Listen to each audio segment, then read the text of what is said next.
Bon, bonjour Franck, je m'appelle Stéphane Irles, mais Franck, qui es-tu? Bonjour à tous, Franck Bavard. Alors, je suis le directeur général des Grands Moulins de Dakar, mais j'ai aussi une expérience avérée de l'industrie au Sénégal, puisque j'ai travaillé comme directeur général de la cimenterie, Socosim, et comme directeur général de la Sonacos dans l'huilerie. Donc, je peux dire qu'après 20 ans au Sénégal, une assez bonne connaissance du milieu industriel. Quant à toi, Stéphane? Alors moi, je suis Stéphane Irles, je suis secrétaire général du groupe Avril, qui est le leader européen des huiles et protéines végétales. Et son histoire, bon, maintenant on est 8000 personnes, 9 milliards de chiffre d'affaires, d'euros. Mais au départ, c'était 3 personnes, une idée, faire en sorte qu'on ne soit plus dépendant en matière du soja du continent américain. Et c'est par là même que mon entreprise, au travers de Jean-Claude Sabin, son président fondateur, a relancé la filière oléagineuse en France pour coproduire de la protéine. Et Jean-Claude Sabin, qui a 93 ans, investit toujours à titre personnel au Sénégal parce qu'il est très très lié à ce pays à titre personnel et sentimental, dirais-je. Alors, nous nous sommes intéressés aujourd'hui à l'indépendance alimentaire et la question fondamentale, c'est comment y arriver. Tout le monde connaît l'adage, quand on veut aller seul, on va vite, mais quand on veut aller loin, on y va en groupe. Et donc la question aujourd'hui fondamentale, c'est comment vois-tu, d'un point de vue industriel, les alliances possibles pour permettre l'indépendance alimentaire du pays? Alors là, bien sûr, avec beaucoup d'humilité, mais l'histoire que je vous ai racontée en matière de souveraineté alimentaire et notamment en matière protéinique, c'est cette idée qui inspire un peu notre présence au Sénégal.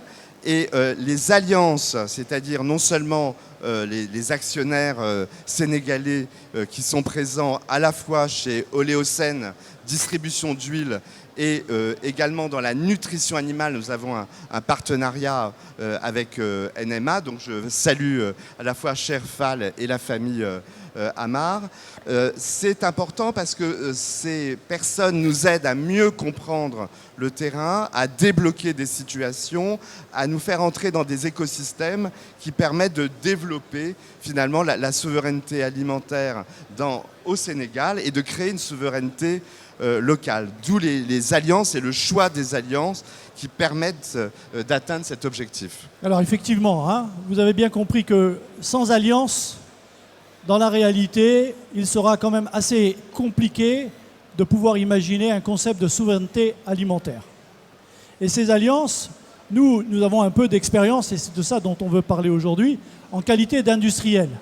Un industriel seul a besoin toujours de matières premières de quelque nature que ce soit, et c'est parce qu'on a cette expérience industrielle que nous sommes en mesure de pouvoir parler de la nécessité de pouvoir s'entendre avec des producteurs locaux pour la partie amont.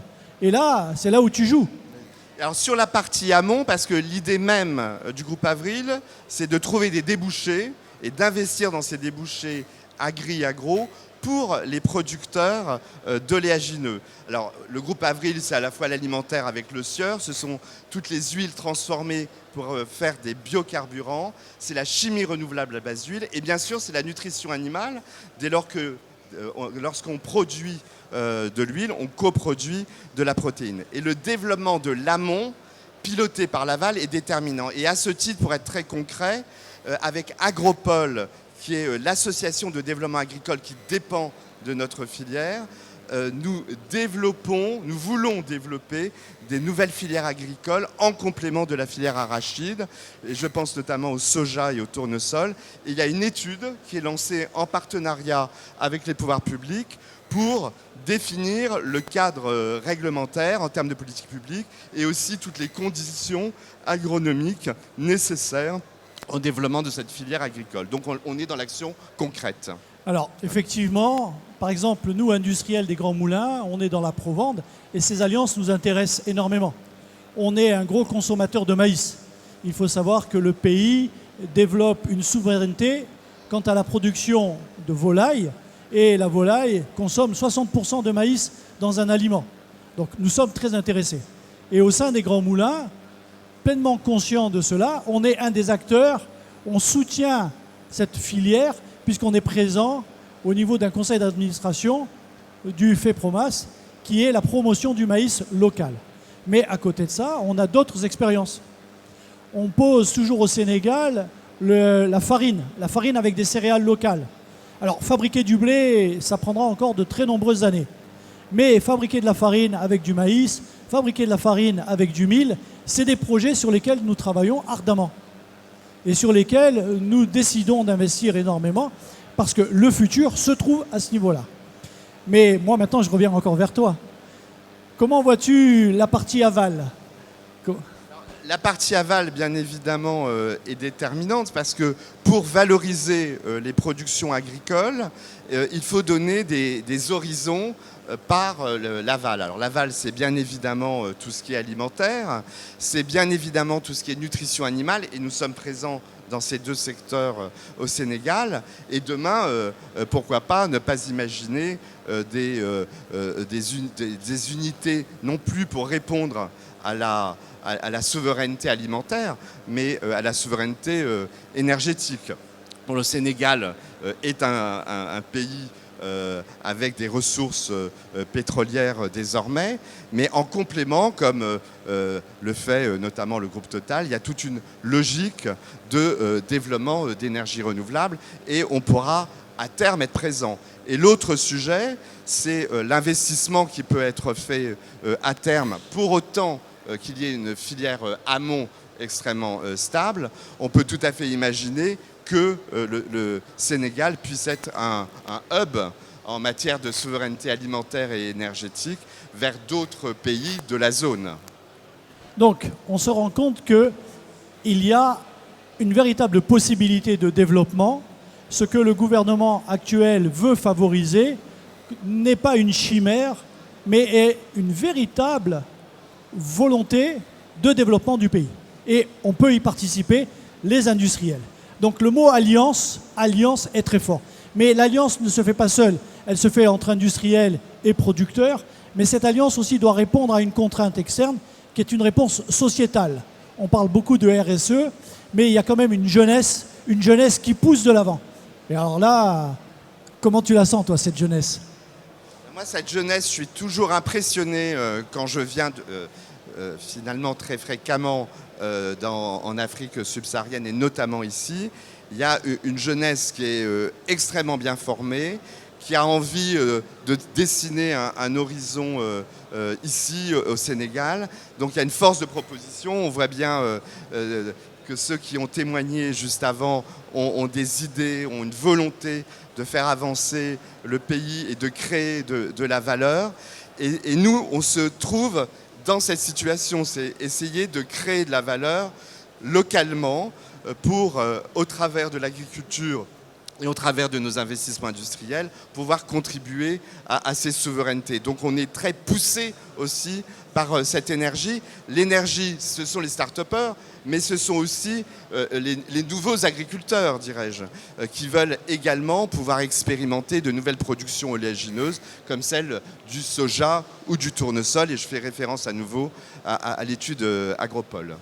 Alors effectivement, la jeunesse actuelle, qui est très orientée sur les high-tech, sur l'intelligence artificielle, sur les fintech, tous ces moyens-là qui semblent être très modernes, fondamentalement orientés sur TikTok, mais il y a une réalité de terrain. Si vous avez une dizaine de personnes qui réussissent à se faire connaître à travers le monde du digital, il y a malgré tout des centaines de milliers d'emplois potentiels dans l'industrie agroalimentaire. Et c'est là où on veut les attirer. Mais on ne pourra pas les attirer s'il n'y a pas de débouchés sur leurs produits. Et là, nous les industriels, toi à l'international, moi un peu plus local, un peu plus endogène, il est évident que cette jeunesse-là, on peut l'attirer et on peut lui promettre un futur. Et ça, c'est ce que tout le monde recherche. Donc, au niveau agro-industriel, nous sommes là. Au niveau besoin, il est là. Au niveau compétences, ils sont là. Je vais aborder le dernier sujet. Tout ce que nous pouvons faire, toi et moi, est extrêmement important, mais on a aussi besoin d'une structure administrative, un régulateur, et là, le rôle de l'État n'est pas négligeable. Et je reprends ton propos à mon compte parce que lorsqu'on est dans le domaine agricole et agroalimentaire, les politiques publiques qui nous aident à nous développer, à créer une valeur collective, qu'elle soit économique ou sociale, est directement liée à l'implication de l'État. Donc on le voit en France, hein, bien évidemment, et on le voit dans un pays comme celui du Sénégal. Donc l'écosystème dont on parlait tout à l'heure, les alliances, la qualité de la relation avec les pouvoirs publics, ce sont des critères clés pour pouvoir se développer en partenariat avec les acteurs du Sénégal.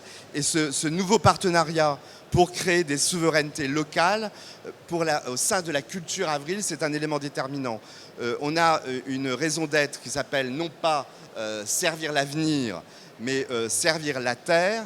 Et dans le cadre de ce servir la terre, il y a des engagements qui sont suivis, qui sont challengés, et notamment, il y a celui qui doit conduire à des créations de valeurs locales. Et on est dans cette dynamique.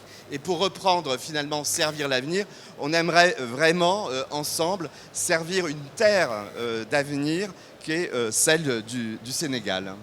Donc, en conclusion, le Sénégal est un pays de jeunes, est un pays d'avenir, est un pays qui ne demande qu'une seule chose, exister pleinement par lui-même. Et c'est là que les alliances industrielles, les alliances avec les entreprises externes, les alliances sociétales et les alliances avec l'administration, la clé du succès se trouve dans ces 4 alliances. Merci à vous.